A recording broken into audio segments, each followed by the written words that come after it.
So is today is this the first day of the rest of Mason Rudolph's life?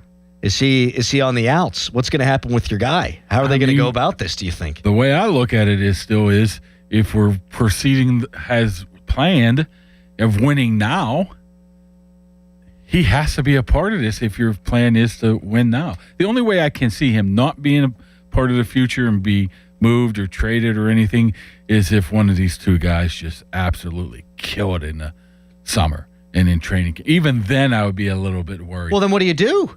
That's the $1 million question. You really think? Okay, I'll put it this way. If they really love Will Howard as much as they say they do, then they're not going to lose Will Howard for the sake of keeping Mason Rudolph. No. They're just not. Can't see that happening. No way.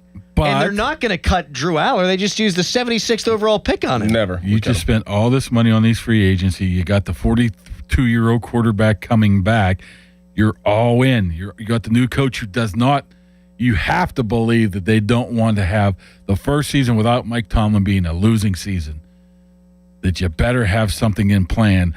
That plan better be somebody who can come in there and maybe potentially win 3 or 4 games, 2 games. I feel like in their mind that they feel like that in the next 3 months they could build one of those guys up to be ready to be a backup quarterback for when the season starts. In their mind, but is that realistic? I think that's what they'd like to happen. Yeah. And if they both stink out loud, then maybe you find a creative way to stash. It would have to be Howard on the practice squad. It would be Rudolph.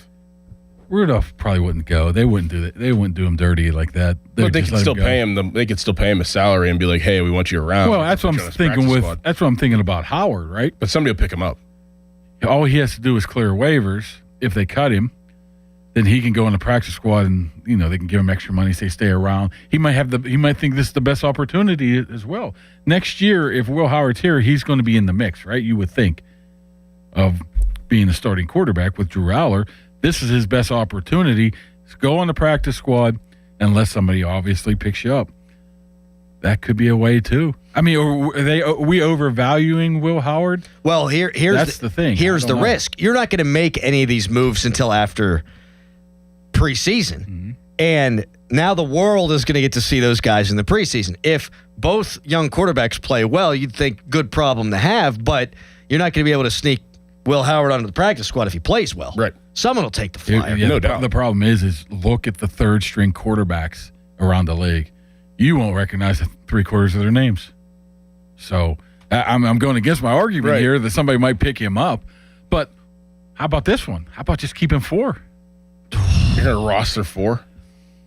I don't know. This is unusual circumstances right now. Right? Rostering 4 is such bad roster management. Yeah. But you're trying to win now, and you're trying to but who look are you for then later? Who are you now cutting? Because we've said you're not going to lose a Will Howard for a Mason Rudolph.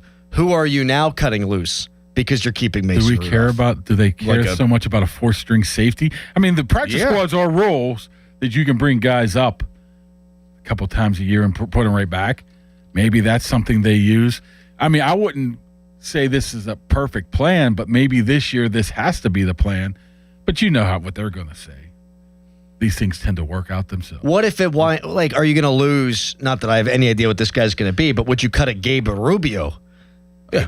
Well, I would imagine his best case scenario is practice squad. Yeah, he's going to be a practice squad guy. Okay. I'm thinking more of like a Brock Hoffman. Ooh. Well, I wouldn't touch any offensive lineman. Well, I mean, you're gonna have to cut bait somewhere to keep an extra quarterback. Is it going to be the defensive backs, maybe only D line, or is it going to be the O line or receivers? Maybe only 2 running backs. Maybe there's still you can't have 2 running backs. No, you can't have 2 running backs. No, put Roman Wilson back there. I mean, okay, let's throw somebody back here like I don't know, Dante Kent or say the guy from Iowa. Forget his name. Kalen Wetchen. No, the safety last year that left and came back. Sebastian or whatever. Yes. Castro. Say they kept him as player number 53, and he's going to play a couple special teams. Is he worth throwing on the practice squad and keeping an extra 4th? I don't know. I think this is a unique year that you have to consider it. I'm sure they will. I just have never liked that as a roster management deal. And a lot of teams, the NFL carry 2. And you'd be carrying 4? You're allowed to carry the extra one, though, now, right? Yeah. third emergency. Emergency. Yes. McCarthy, because the whole Brock Purdy game in the playoffs. and McCarthy during the early years of Rodgers only kept 2. Yeah, But when you have Rodgers and Favre, okay. right. Jerry Dulac reporting seconds ago. Aaron Rodgers is at the Steelers facility this morning to sign his contract. Not certain and probably not likely he will participate in first day of OTA. So kind of what we were just speculating. Yeah, do the little physical, turn your head and cough. I'm just wondering, it's another thing. We were told the schedule like last week, right?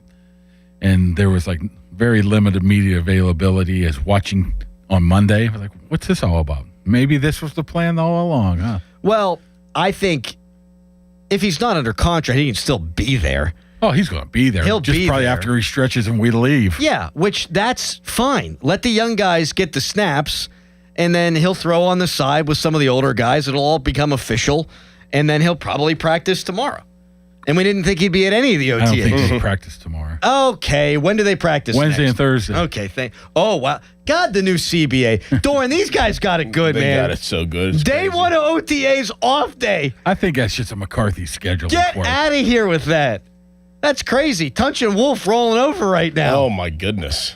Tunch be like, I was never in shape until I got to camp, and then we played 6 games, and if we were losing, they'd throw us back in the game. Yep. He'd be like, hey, Chalush, remember when we showed up July 3rd for training camp? That was one of his favorite stories was Wolf's of all time was they were losing a game, Yeah. and the whole starting offensive line got yanked from the game, and Chuck Noll was so pissed they were losing the preseason game, the whole starting line had to go back Went in. back in like the third, fourth quarter. That's insane.